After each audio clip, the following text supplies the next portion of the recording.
This is by Reverend Erica Hewitt off of the UUA's Worship Web. The word courage comes from the Latin cor, which means heart.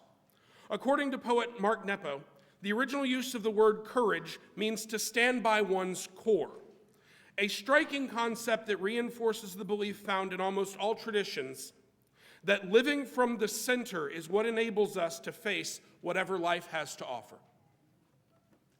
To encourage means to hearten, to impart strength and confidence. This is our work as a religious community, to encourage one another, to be bold in engaging the world around us, as well as what scares us internally, to give one another the confidence and heart to live as fully as possible.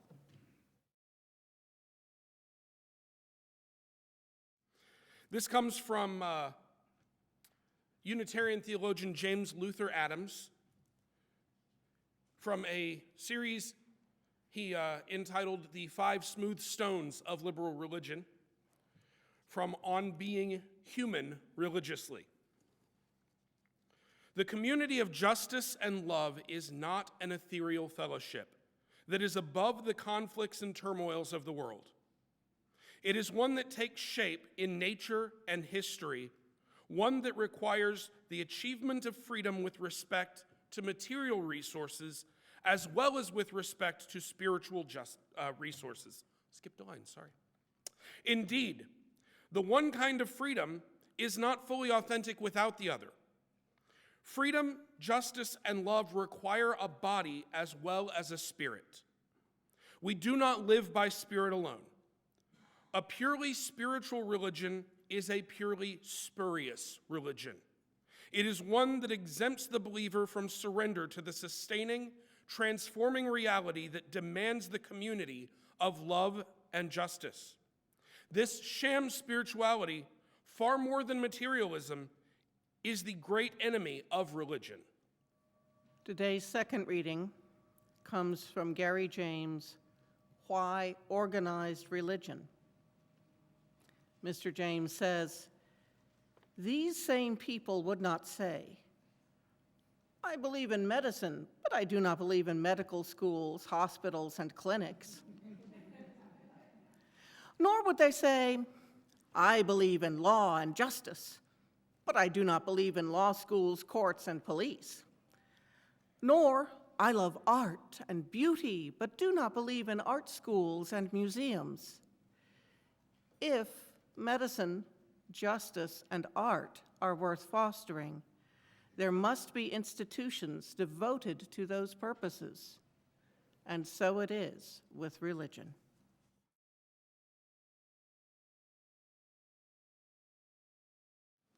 Come build a land where sisters and brothers, anointed by God, may then create peace. I want to talk to you today in a couple of different parts.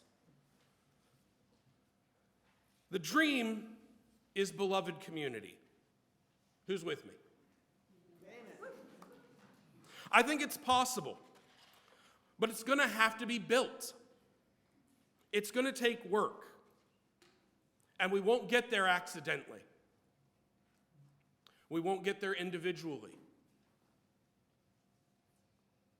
This is the first sermon I've ever written and spoken aloud. So most of my writing is for the internet and considerably shorter than what I've been asked to do today. I hope you'll bear with me while I explain the kinds of things that I would normally just have links for. I'd like to start with a story about community. In the tradition of the Iroquois, as well as several other Native American peoples, there are 3 sisters who are essential to the health of the community. They each have different needs and talents. Individually, none of them is easy to raise or could sustain a family, but together, they can sustain an entire culture. The 3 are corn, which grows tall and thin, but it's vulnerable to weeds. Beans, which require the corn to support their growth upwards. but they fix nitrogen into the soil for the other plants. And then squash, which is planted around the roots of the corn, it spreads out and it chokes out the weeds. Together, they also contain all the amino acids the human body can't produce internally. They form a nutritional backbone for health, and their fibers can be used in a lot of crafts. Planning the planting around those traits meant that no matter how the hunting went, the community wouldn't be now malnourished. Playing on their strengths and allowing them to support one another was one of the great feats of early American ingenuity. Like those farms of hundreds of years ago, this congregation is made up of individuals with different strengths and weaknesses and different needs. Planning allows us to use our strengths in ways that support one another towards a common goal. Writing for the character of Winston Niles Rumford in The Sirens of Titan, Kurt Vonnegut offered the idea: there is no reason why good cannot triumph as often as evil. The triumph of anything is a matter of organization. He said, if there are such things as angels, I hope that they are organized along the lines of the mafia. Power and intent still require organization and focus. In his Guiding Principles for a Free Faith, which I read from earlier, Unitarian theologian James Luther Adams reminds us that for anything to exist, power and matter have to be organized to give it form. Nothing exists that didn't come from somewhere, and that thing had to be organized, if only by the laws of physics, into its structure. He says the same thing applies to our ideas and aspirations. Good things on the grand scale rarely happen by accident. The decisive forms of goodness in society are institutional forms, he wrote. The faith of the liberal must express itself in social forms, in the form of education, of economic and social. I lost my place. It's a terrible thing to do in the middle of a quote, I'm sorry.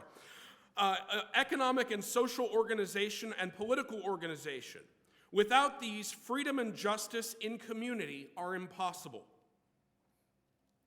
He laid out as a fundamental part of liberal religion, as he saw it, that we had to take our faith and turn it into actions. We do not live by spirit alone. For goodness to exist, it must be the focus of action, and that action is most productive when it's organized into a bigger plan, where our action is supported by the actions of others and supports those actions in turn. There's one word that Adams used that I want to focus on today, though, and that word is institutional. Institutional. Being of an institution. An institution is a significant practice, relationship, or organization in a society or culture. An established organization, corporation, especially of public character. We find the idea of institution wrapped up in the idea of organization. They're inseparable. So I think that maybe Mr. Vonnegut and Reverend Adams were basically hitting on the same idea. The triumph of anything is a matter of organization. The decisive forms of goodness in society are institutional. For goodness to come into being, it needs to be created intentionally, preferably by groups, pooling their resources, the classic trio, if you will, of time, talent, and treasure. In short, it needs a church.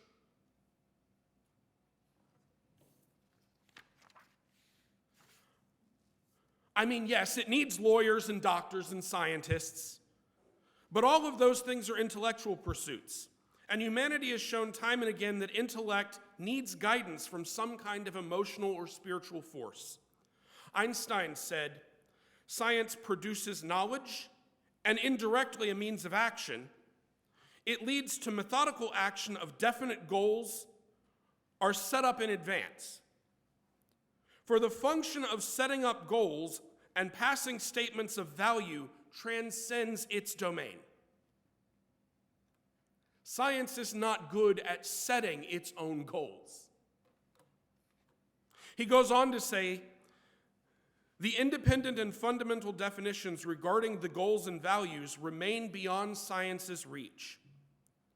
In another article, I think he oversimplified his point, saying, science without religion is lame, religion without science is blind. I think it's bold to stand up here for my first sermon and say this, but I disagree with Dr. Einstein. Science without religion, sadly, is not lame. It's been proven time and again that a solid principle, let's say genetics, can be turned into something very dangerous, like eugenics. If we separate the analytical from the ethical, science needs the grounding of religion and its focus on community and compassion. Likewise, political policy can look at numbers and come up with solutions that miss a lot of facts, only carried by the stories of the people affected. We need an institution like the Sierra Club or the Mayo Clinic, but those organizations need churches. They need organizations devoted to the emotional and spiritual health of individuals, rather than just the demographics.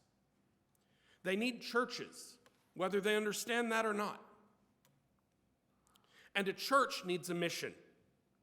Not because every organization needs to stand for something, but because it's a function of religion to transform a group of people into a community with a shared vision.